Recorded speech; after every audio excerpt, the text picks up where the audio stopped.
Hey, folks. Well, I stood up and I commenced to speak the commencement speech. I stood up in my robes of silk, and I looked over the heads of the crowd and I told them, I said, I got the answer here inside of myself. I got the power here inside of myself. I got the power here inside of myself. Feel the power.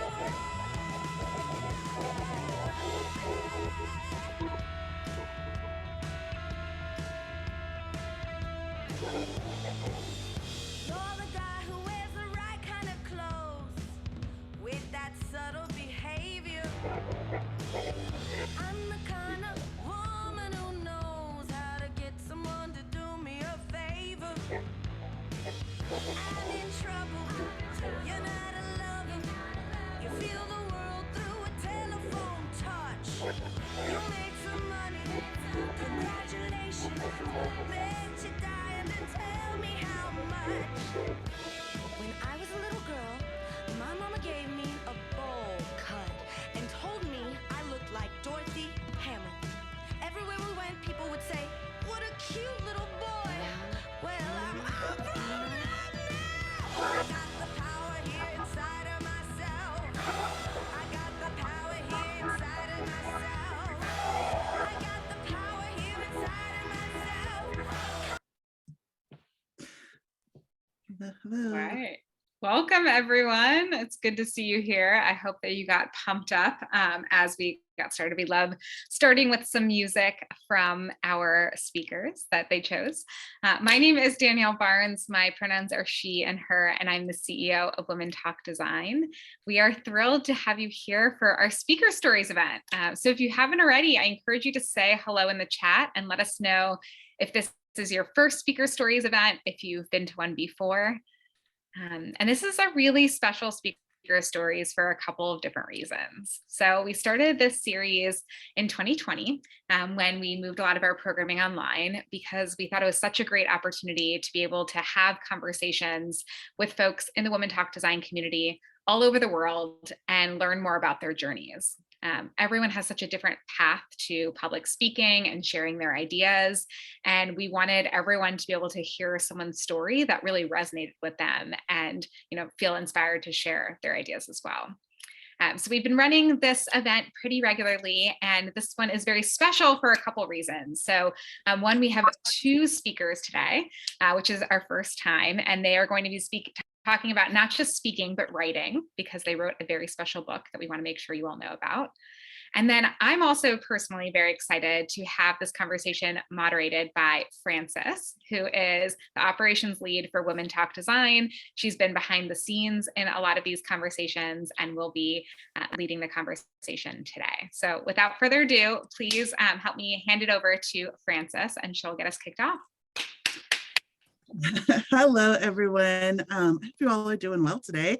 I am super excited about this conversation and just super excited to introduce you to our two speakers. First off, we have Lisa Maria Marquis, and Lisa Maria is an independent consultant, speaker, author, and editor. As a content-driven information architect, she helps organizations to build findable, understandable, and usable digital experiences. As the managing editor of a book apart, she helps authors to produce instructive, inclusive, and empowering books about technology. She is the author of Everyday Information Architecture and co-author of You Should Write a Book. Lisa Maria enjoys poetry, knitting, and Star Trek. Live long and prosper.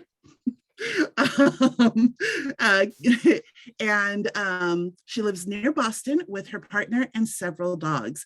Wow, several dogs. We'll have to talk about that later.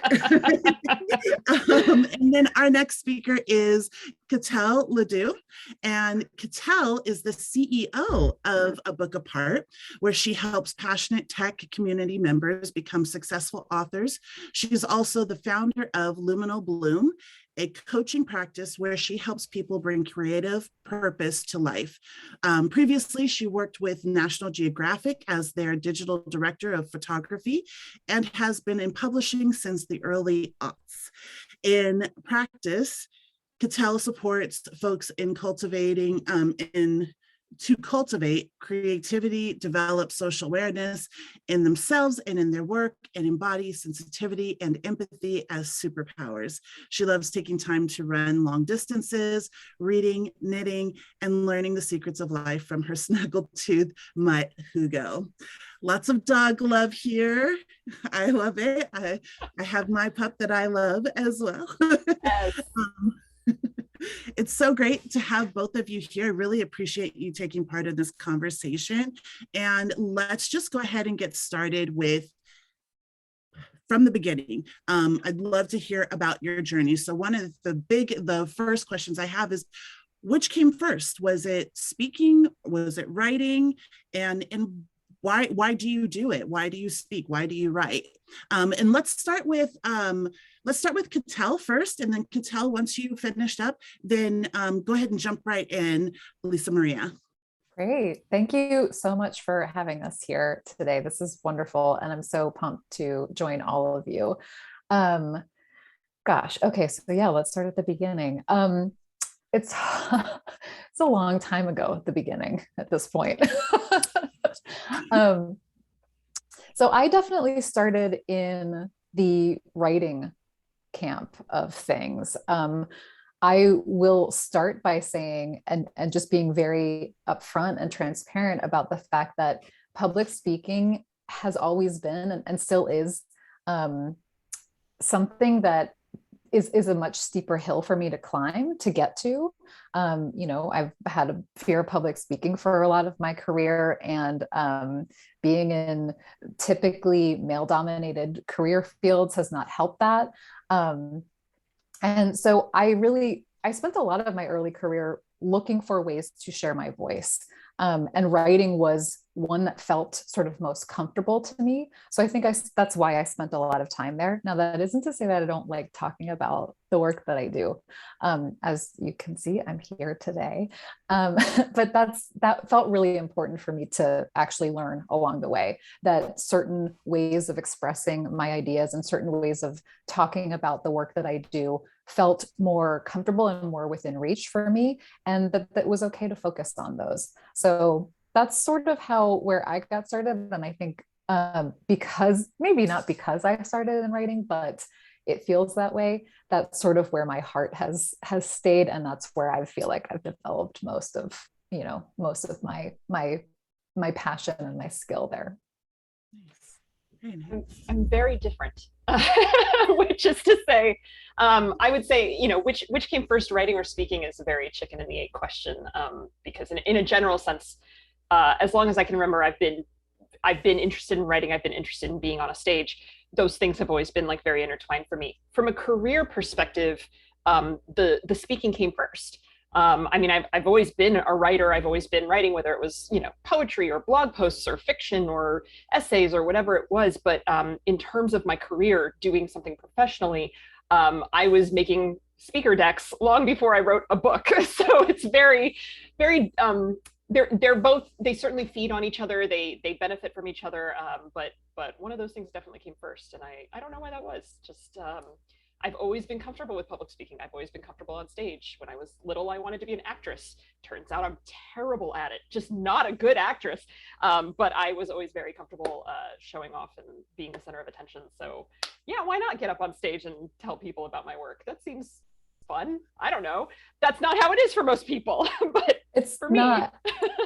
And can I just jump in and say that it is so, it is actually not weirdly, it's very reassuring to work with someone and be friends with someone and be colleagues with someone who does feel that way and who for that is true, because it sort of rubs off on me. I'm like, okay, well, maybe I can do this and I can feel okay, You can. confident about it. Yeah. And, hopefully vice versa. So that also is to say, like, surround yourself with people who, who do things confidently that you want to do. It might rub off. I love that.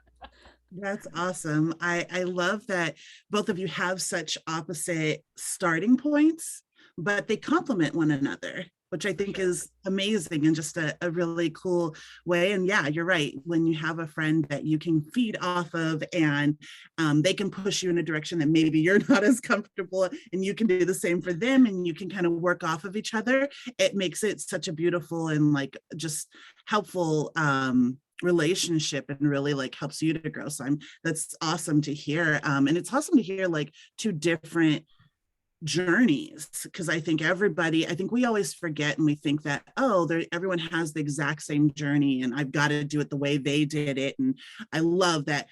Katel, you started with writing and that's where you feel the most comfortable. And Lisa Maria, you started with speaking because that's where you feel comfortable on stage. And I think that to show that there's such diversity in all of our journeys and that really it's just up to you and like what fits and what works best for you is awesome. As we move on, I'd love to hear how you decided to start writing. So Katel, you said that writing was something that you felt most comfortable about. So what really like pushed you to go, you know what, I can write and this is what I like and this is what I'm going to do and this is how I'm going to share my voice and my ideas? Well, so my college degree is in photography, which my mom was not super thrilled with at the time. She was like, what exactly are you going to do with that?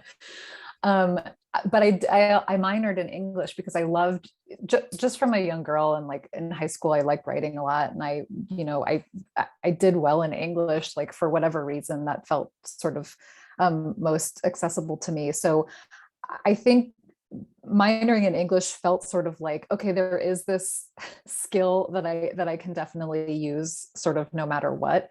And then when I got into sort of like the professional world, I realized like, oh, I can work for publishers that, where writing comes into play and potentially differently artistic skills come into play, like photography and photo editing. And that's sort of where National Geographic, my journey at National Geographic unfolded. But really the writing felt like I love spending time in the process and in the art, if that makes sense. And writing is one of those arts, one of those creative endeavors that really allows you to kind of marinate in it.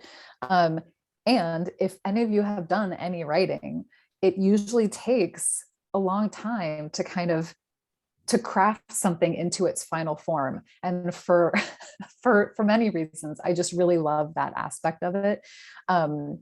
There's definitely something, this has been I think a theme of mine, or a theme that has been unfolding for me over the last couple of years, is just the desire to slow down and really take my time in doing things that I feel like are worth spending time on. So I don't know if I answered that in a little bit of a roundabout way, but I like the sort of the space that writing requires.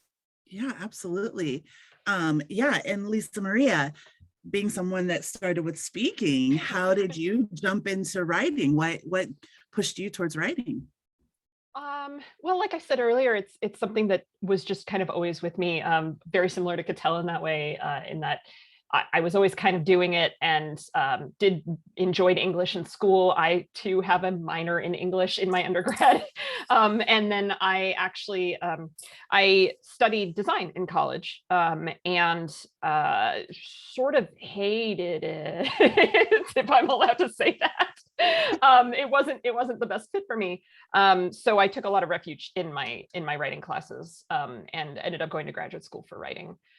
So it ended up being a very sincere love of mine. And I found it very helpful early in my content and design and IA career to write about what I was learning and what I was trying to sort of teach myself. Like most people, I got into web work through, a strange series of turns and twists. And so there was a time in like 2010, 2011, 2012, where I was trying to figure out, well, what is content strategy and what does that mean for me? And how can I start doing this more? And a big part of my learning was in sort of blogging back what I was seeing and reflecting on how I was implementing these new techniques in my work, and musing about, what does it mean to look at a taxonomy, or what does it mean to think about a content audit, or how does this interface with the UX designer or whatever. So I was treating a blogging space at the time as a sort of tutorial or work study, and that is just a hop, skip, and a jump away from putting together a slide deck, I swear. So it was very, the writing and the speaking really kind of grew up together, and like I said, they fuel each other. Nice. I love that. So something kind of fun. What topics right now are you like super passionate about, and why? Like, what are you like, I need to talk about this, I need to write about this? Either one of you can start. Yeah, I know we both have a lot to say here. Katel, go ahead. Oh gosh.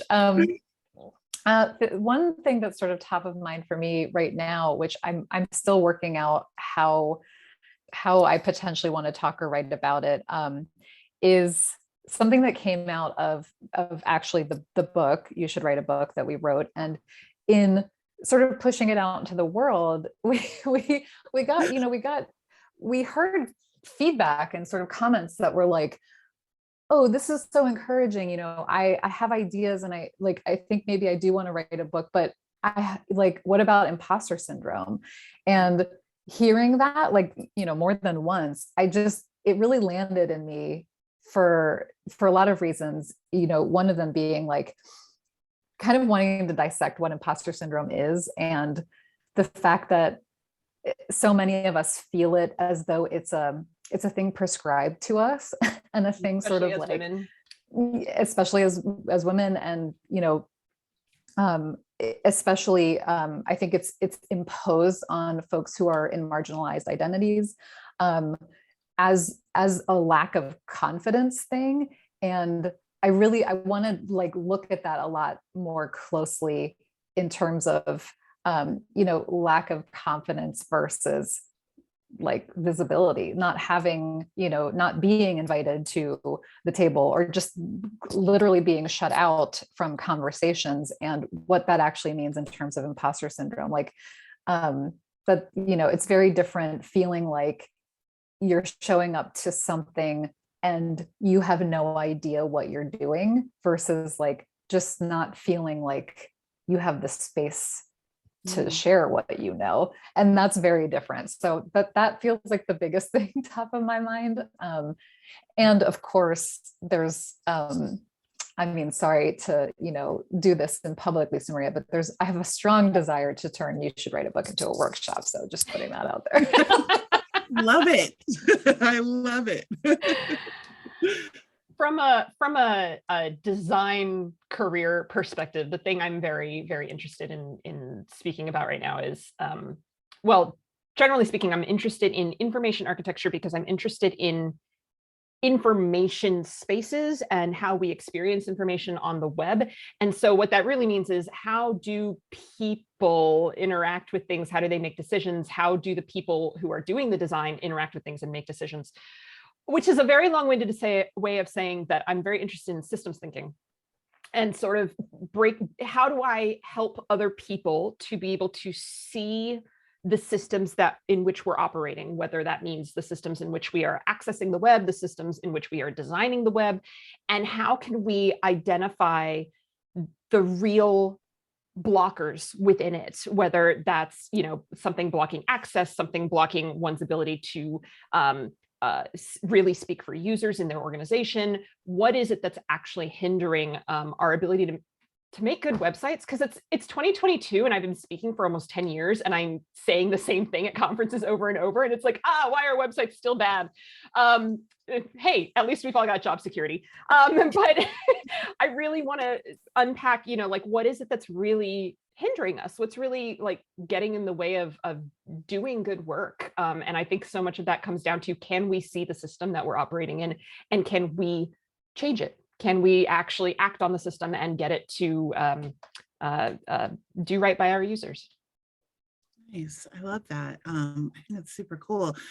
We are getting a little bit tight on time, so I'm going to kind of skip a couple questions. But in the meantime, I'm going to ask one or two more questions. But for all of you folks that are with us today, please, if you have questions, put them in the chat or get them ready, and we'll have a time for Q&A and you can ask questions directly. But in the meantime, I'm going to ask just a couple more. So something I'd love to hear about is how have you found your speaking engagements? I think that's something that as someone is starting out, that's a big like hindrance of like, there's the lack of confidence, you know, and trying to build a relationship and rapport with different groups to get in there. So I'd love to hear how you started out and how you found your speaking engagements. Sure. So it's tough to remember back in 2012, but when I first started out, a lot of it was, well, where will they let me, right? Where can I get in? And for me, that meant starting local, right? Starting small, and looking for things like, what was that? Bar camp, which was an unconference, right? Where it was sort of like anyone could just show up and have some space, have some time to talk about whatever they wanted. I think that was probably the place I gave my very first talk, because I could. And then from there, I moved on to, well, are there local meetups? Are there places where people are also learning about content strategy and also learning about UX in the community who might want to, hear what I have to say or talk with me about my ideas so that I can figure out what it is I want to say. So it was doing a lot of sort of looking for those opportunities that had a low barrier to entry in a community that I was already sort of familiar with, right? From there, it's sort of like once you get a couple under your belt, you get a little more confidence, right? You can start reaching out and looking for things that might be more on a different scale. And so looking for opportunities to apply for speaking at different conferences. That has some thorny issues going on along with it, right? How are these different speaking proposals vetted? Sometimes they're, blind submissions, sometimes they are not, and there's pros and cons for both of those systems. Sometimes they are vetted by a board, sometimes they're read by a single individual. So there's a lot of different pros and cons going into a system like that. But I was able to get my foot in the door at a couple places that spoke well for me, then going to other places. So it's sort of like each opportunity builds on the next, whether that's building my confidence to be able to say, well, I submitted to this conference and it went well, so I can submit to this one. Or I submitted to this conference and I didn't get accepted, so I'll just try somewhere else. So you have to kind of look for opportunities like that. At the same time, networking, connections, people I know. I would get invited to things like very small association gatherings that weren't necessarily about web work, but were interested to hear about the web work in terms of what they do. I spoke at some kind of nonprofit association. I spoke at some kind of higher ed association. So places that were tangential to what I was doing that maybe had, I've spoken at a lot of marketing associations because, again, I'm not a marketer, but what I do is connected to that world. So I look for opportunities where I don't always go to the biggest conference with the most stuff that's most directly related. Sometimes it really helps to go find something that's a little smaller, a little more off the beaten path. That's always kind of been how I am. I look at what everyone's doing and then I look what only a couple of people are doing and I go that way. So looking for smaller opportunities that might maybe have less competition or might be interested in fresher perspectives or something a little different. Very nice.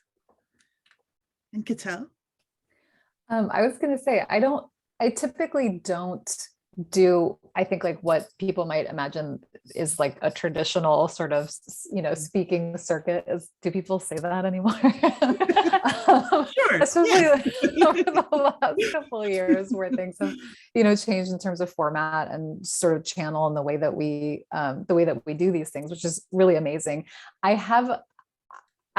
gut is that been a little bit more opened up. I don't know if that's actually true, not having to necessarily like travel to be in person for something and having a little bit more opportunity there. But along the lines of what Lisa Maria, what you were saying towards the end there is, I have always looked for opportunities to speak where it's like low stakes, because again, as I mentioned at the beginning, it's a bigger emotional and energetic investment for me. So I've looked for opportunities to present something like to my own team, or to do a lunch and learn, to do something in my community. I belong to this co-working space here in Philly that is amazing, and they do just so much wonderful programming that is resourced from the community, because we all have amazing things we're doing and great things to talk about. So I look for things like that where I know that I'm going to go into the space and it's going to be almost like inevitably lead to a conversation. That's my favorite part. So yeah, low stakes is where I like to play. Low stakes, yes, that's fun. Then it's not as much pressure on you. I love it. Yeah. I'm going to ask one more question, and then I'd love for all of you that are here with us today to jump in and to, raise your hand. You can use the little reaction to raise your hand, and I'd love to hear some questions from you all. But I'll just ask this because I think it kind of sparked my interest as you both were speaking. I'd love to hear, what is your process for developing and practicing a talk? Like, how do you get started doing that? Because that's something that I know as we have like our Present Yourself program, things like that, even for myself, it's difficult to find like the right rhythm for yourself to figure out how that process and create what you're wanting to. So I'd love to hear how you both approach that. Yeah, of course. It's funny because the way I approach putting together a slide deck or a talk is, I noticed, very similar to the way I also put together a book. So that's interesting. That's great. In that, they both start with making notes, which is to say like mental notes, like starting to group together ideas I come across. So when I'm browsing the web or looking at social media or reading things, whatever it is, I'm making notes of, oh, this is sort of related to this other thing, and let me bookmark this so I can come back to it. And after I've done that for 6 months or a year, or maybe even a couple of years, I suddenly notice patterns in the notes I've been taking. And I say, oh, I've actually got this big theme is going on. Maybe this is an idea. Maybe this is a talk. Maybe this is a book. Maybe, whatever. Maybe it's just a blog post. But the point is, I've got different, I've earmarked different ideas and resources that are all connected to a central idea. From there, I start putting them into either, depends how I'm feeling that day. If I'm feeling very physical, maybe it's sticky notes in real life. If I'm feeling a little more digital, maybe it's going to be like a virtual sticky notes, some kind of mind map or whiteboard that I can start moving ideas around, connecting them together, noticing sub themes within that. Once I've sort of got a couple ideas there, I might start putting that into an outline, maybe a slide deck. Sometimes I can use slides, I'm going in PowerPoint using slides as an outline essentially. And I will say, I'll jump ahead a little bit in the process too. Once I'm getting into the actual putting together of a speaker deck, what's happening is a lot of back and forth between practicing what I've got, right? Running through it, saying it out loud, actually hearing it, and then making changes based on what I'm hearing myself say. Because hearing it out loud is so different, and I'm sure Katel can speak to this as well. Writing a book is so different than writing anything is very different than speaking, right?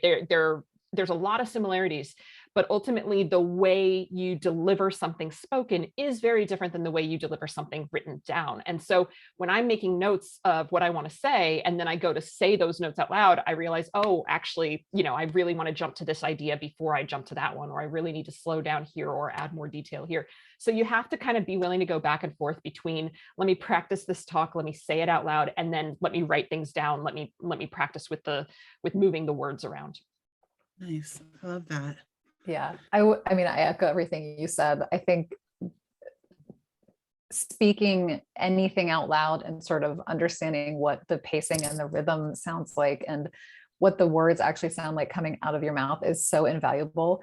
And and I know that this is like advice people give and get all the time, is to sort of like record yourself, like listen to yourself, watch yourself. And it's like, at first it's like, so you're like, oh my God, I really don't want to do this. Says the woman who recorded the audiobook of You Should Write a Book. And to your point, I mean, we didn't have to say, read our book out loud, but going through that process, I caught like a couple places where like we had like missed that like a sentence was missing, or like a paragraph had been cut. We were like, oh, wait a second, that didn't make sense. So that was so valuable. And not that it, the book would have made sense if it was more of like a little bit of a typo, but still, it was so hugely valuable. The last thing I will say about that is, I did a podcast for a couple of years.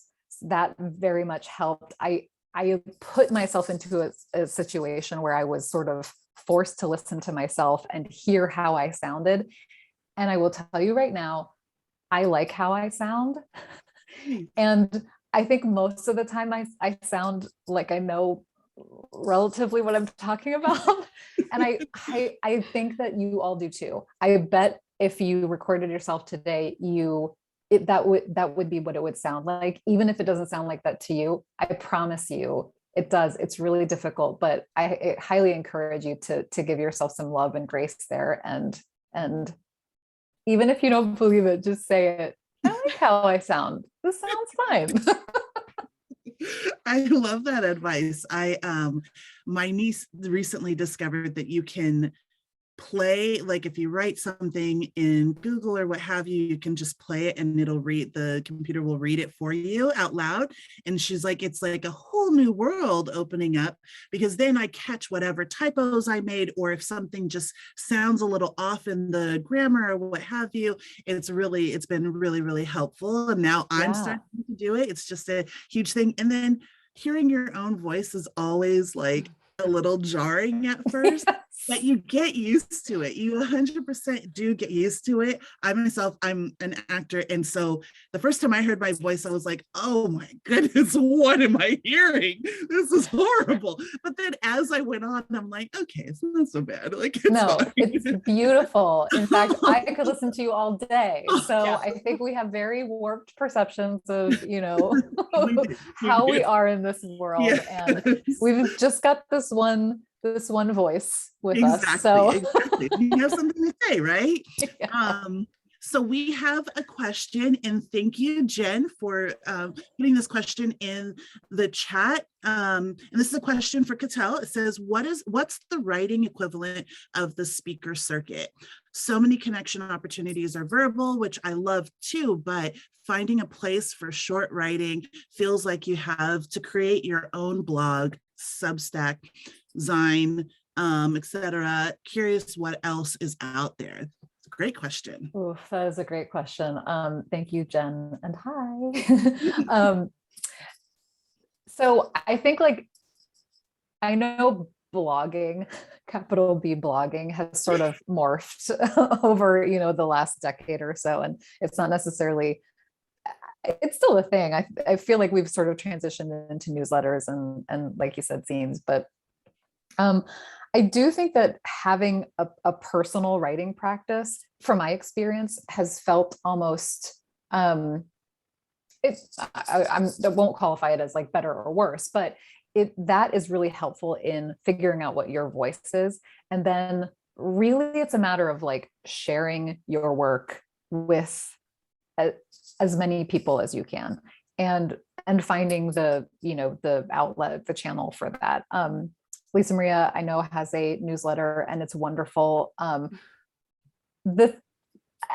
Jen, I would love to hear, if you're willing, to hear if there's something specific that like you're thinking of writing about that feels like you're having a hard time finding like a channel for, because that might spark something for me.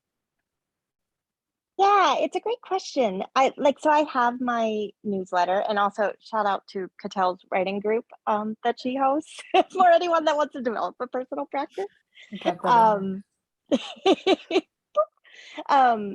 And so yeah, I feel like I remember that there, like years ago, there were things like, the all, or like, I don't know, these sort of like aggregated multi writers like talking about things like, like you, I talk a lot about sort of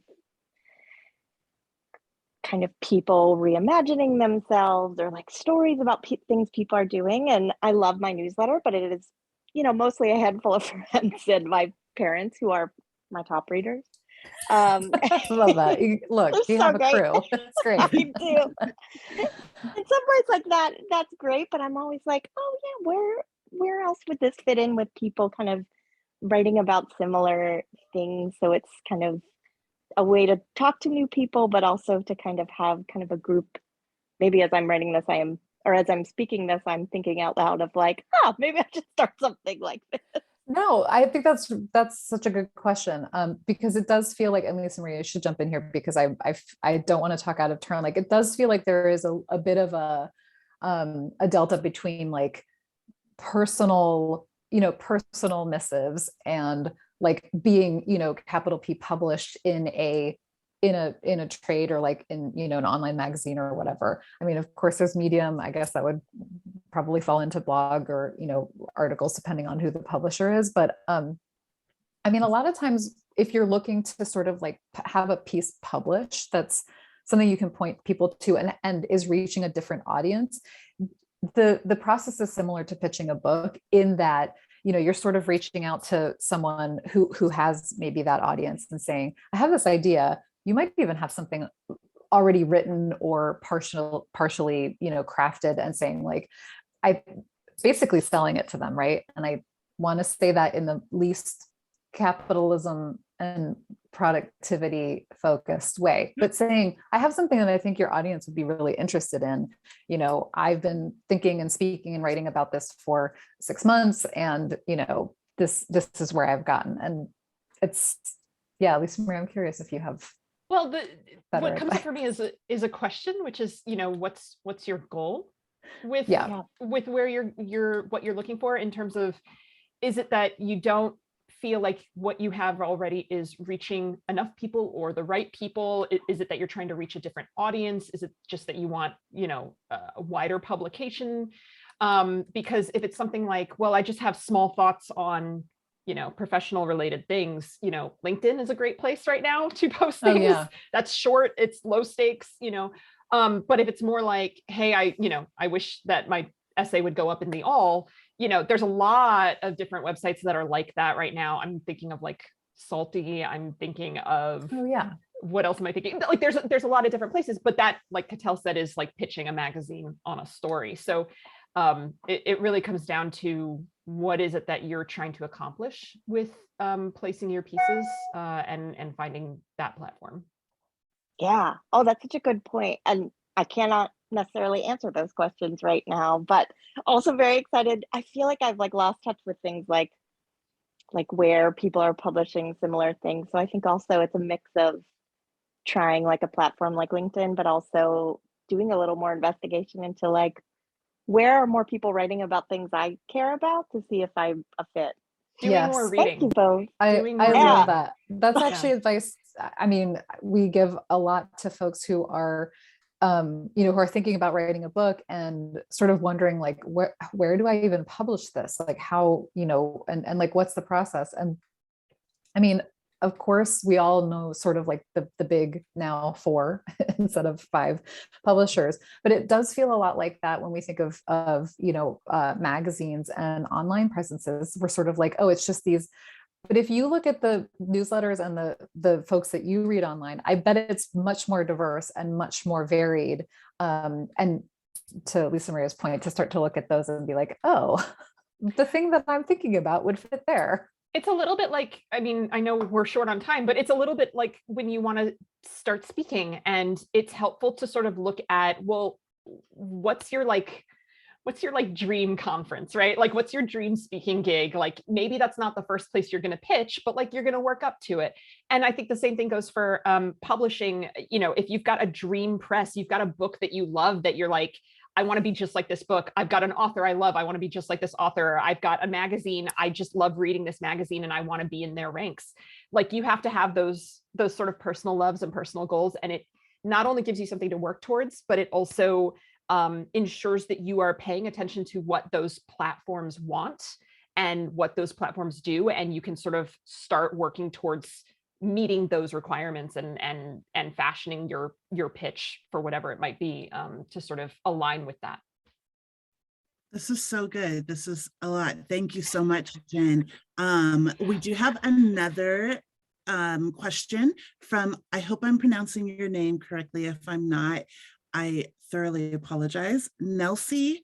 And their question is, what criteria could I use to self-assess and feel confident on having something to say and being ready to commit to write a book and get out there as a speaker? Great question. Yeah, really good. Lisa Maria, you have a really wonderful answer for this. I Do I know that really? you do. Yes, because it, and I'll kick it off. I feel Spoil like it. it starts with, do you care about this thing that is, that is on your mind? Like, what's keeping you up at night? What is the question that you keep answering? What is what you are thinking about, like, is the topic something that you feel like is a problem that not only you have, or something that you wish past you had like a better answer to? I think, like, for me, it really comes down to, like, do I care about this? And then it, again, going back to sharing with people, it's always the hardest part with creative stuff. It's like you make this thing and then you're like, oh, I have to show people. But it's the only way that, like, you can really get input and feedback as to whether that thing is also important to, to other potential readers or listeners. And yeah. I'll shut up there. No, that was perfect. You're right. Like passion is definitely where it starts. I think it's like, what, do I have something to say? Is your brain refusing to shut up about it? Then you probably have something to say. But I think what happens next is, that sharing piece that Katel was starting to get into is so important. I feel confident saying there's no criteria where you can self-assess in a vacuum and feel ready to go out there, right? Like, you can't, because you're stuck in your own head. And your own head is lovely, but it's just you in there. And you're not going to be able to, you need feedback to grow. You need feedback to vet that idea. You need feedback to hear reactions and change direction and course correct and develop it and make it more robust and make it more interesting and get a better hook and all this stuff that only happens when you interact with that audience. And that this piece, I think this is missing for a lot of folks who are first-time writers, first-time speakers, is understanding that it really, yes, you're starting from that place of passion. Yes, you have an idea, maybe you believe in it very strongly, but ultimately it's not about you, it's about your audience. Mm-hmm. And if you are just interested in writing a book or giving a talk because you just feel like you just have this really good idea that you have to share, that's not going to be enough. What really matters is that you have a way to solve a problem someone else has, whether that's your reader or the person in the audience of your talk. If you're solving their problem, that's what they're going to resonate with. That's who they're going to look to you. They're going to listen to that. They're going to read that book. They're going to attend that conference, whatever it is. So I think that criteria for self-assessment is, have I shared this with enough people? Have I integrated their feedback? Have I listened to what my audience wants? Am I actually solving a real problem that they have? Once you've kind of, when you feel confident in those answers, I think that's the criteria, right? Like, that's how you know this is ready for prime time, or this is ready to pitch somewhere. Nice. I love that. Do we have any other questions that we'd like to ask? We're going to go into breakout rooms. We're just going to do a couple. And Katel and Lisa Maria, are you both happy to go into breakout room? Cool. So yeah. We'll do that. If we don't have any other questions, I do want to say thank you. And I'm kind of bummed because I'm like, oh, there's so much more to talk about. And I'd love to hear so much more. So we'll just have to have you guys back. I was going to say, we'll get together again. Yeah. Right. That's all. Just have to have a part 2. Yeah. But thank you so much for everyone that's here. I'm going to put a link to our feedback. So please go ahead and give us your feedback. And then if you're staying with us, I see a lot of people disappeared once I said breakout rooms, but that's okay. We'll go ahead and we'll do breakout rooms. This is an opportunity to, pick their brains and also just, chat with each other and kind of get to know each other. Part of this, as Lisa Maria pointed out, is all about networking. So this is a good opportunity to do a little bit of networking, and I will close out the rooms about a minute or two before, and we'll come back all together and then we'll head out. But thank you so much again. I'm going to go ahead and open those breakout rooms, and I'll see you guys in a bit. Thank you. Thanks. Yeah.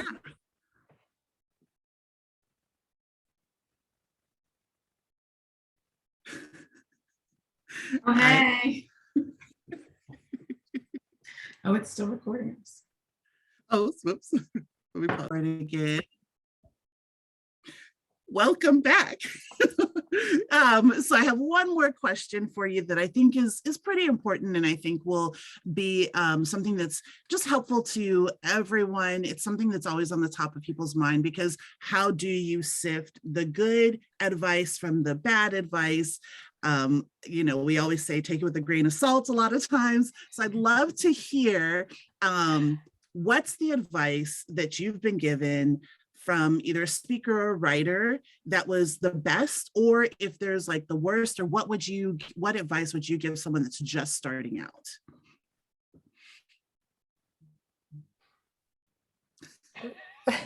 The briefest advice that has been most impactful for me is, and it's going to sound very obvious, but it is to simply start, to just start.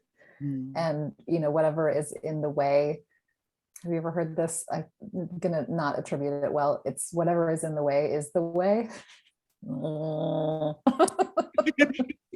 But it's true, and I think just starting can often help us just move through some of those fears. Yeah, isn't just starting also like the hardest part too? It's the best advice, get going, but it's also the hardest part to like get that first step going and moving. Yeah. Absolutely. I love that. Yeah. How about you, Lisa Maria? Honestly, I've been given a lot of good advice over the years. So I'm like sifting through it, like, which one do I want to say out loud? Can I say a few? I'm going to say a few. So one is the advice that we always give, the advice that's in our book, and the advice we always give to potential authors is read, right? Which I talked about a little bit in one of the previous questions, but I just think it's so important, whether you're speaking, whether you're writing, when you are putting your ideas out there, you have to have ideas coming in too. And it really, people like dismiss it because it's so simple, but like you really do need to be taking in the kinds of ideas you want to be putting out there. If you are trying to write about professional topics, you need to be reading about professional topics. It doesn't need to be the same topic. It just needs to be that same style. If you're trying to write memoir, you should be reading memoirs. If you're trying to write poetry, you should read poetry. So it goes the same way. If you're trying to speak at a design conference, watch people's talks at design conferences. And there are lots of ways to do that without even going to the conferences. A lot of speakers put their slides up on SlideShare or whatever what's the other one that's, anyway, they're up there, right? A lot of speakers have websites with their talks up there. Sometimes they have transcripts or videos. So making sure that you're taking in the kind of information you want to be putting out. I think that's really important. And I'll give one more piece of advice. This is also for speaking, but do a power pose before you go on stage. It's like, it's silly. I know it's cliche. A lot of people say it, but like, it really does work to be like, you're absolutely right. It's fantastic. It really does. The energy changes. It's fantastic. Really don't sell yourself short on that one. Do it. Power pose. Along those lines, for writing, if you write a book, I mean, that is a huge endeavor, or write a piece of, work, literature, anything that you are really, really proud of, tell everyone, tell everyone you did it, because no one's going to know unless you talk about it. I mean, truly. Yeah. Yeah. Yeah, that's really good advice. That's excellent. I'm taking And notes. everyone should write a book. See, Everyone should write a book. just Yes. casual. Oh, this? I just happen to have it right here. Just happen to be here. That's awesome. No, that's true. And I'm so excited. Like, I personally have already like downloaded your, like, I'm all about reading. I love reading. It's like Yeah. my things. And I've written some like plays and things, Oh, but cool. I have so much more that I'd like to talk about, and I'd love to Yeah. hear like how the process is and your advice. So I'm excited for reading your book, and everyone that is watching, read it, because you should write a book. Yes. That's right. Or write whatever you want. Write a talk, Yeah. write a blog Right, post, write a talk, play. write what we love you. Yeah, But let your voice be heard. You have something to say, and we want to hear it. Yes. that's exactly it. Thank you both so very, very, very, very much for just coming and having a conversation and really just sharing your thoughts and ideas and your journey. It's been, I've learned a lot, and I really enjoyed our conversation. I really hope that we're able to have you back to speak with us again, you. because I feel like there's more conversation to be had. Thank you so much. Wonderful. Thank Aw, you. This was thank you so for much having us. fun. Yeah. And We'll you come were back an anytime. Yeah, you were an excellent host. Thank Yes. you. Yes. Thank you so much. Absolutely. Thank you. But yeah, we're all set. And I'm going to go ahead and